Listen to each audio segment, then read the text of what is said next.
ইরানের প্রতিরক্ষা বলয়ের অন্যতম সদস্য হুথিরা এখনও চুপ কেন? ভাবা হচ্ছিল অস্ত্রের ঘাটতি হতে পারে এর অন্যতম কারণ, তবে বিশ্লেষকরা বলছেন ভিন্ন কথা। তাদের ভাষ্যমতে এটি ইরানেরই কৌশল।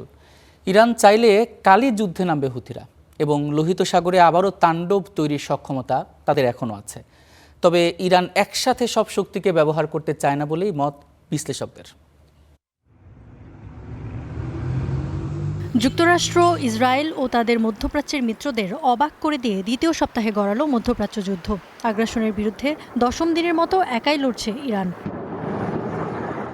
হিজবুল্লাহ গেরিলা ছাড়া নন স্টেট অ্যাক্টর বলে পরিচিত ইরানের অন্য মিত্ররাও অনেকটা চুপ, বিশেষ করে ইয়েমেনের হুতি বিদ্রোহীরা। এখন পর্যন্ত ইরানের পক্ষে কোনো প্রতিক্রিয়া জানায়নি তারা। অথচ 2023 সালের 7 অক্টোবর গাজায় ইসরায়েলের হামলার পর থেকে 2025 পর্যন্ত লোহিত সাগর এলাকায় আতঙ্ক তৈরি করে রেখেছিল গোষ্ঠীটি। প্রশ্ন উঠছে, এবার কেন চুপ হুতি বিদ্রোহীরা?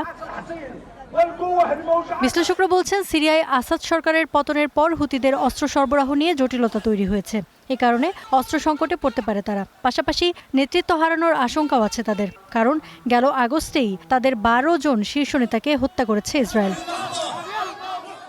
হুতিরা যুক্তরাষ্ট্র ও ইসরায়েলের সরাসরি প্রতিশোধমূলক হামলা এড়িয়ে চলতে চাইছে, কারণ ইসরায়েলের গোয়েন্দা সক্ষমতা নিয়ে তারা উদ্বিগ্ন। মার্কিন ইসরায়েলি বাহিনীর সাথে যুদ্ধে জড়ালে তাদের নেতৃত্বকে লক্ষ্য করে বড় হামলার শঙ্কা আছে।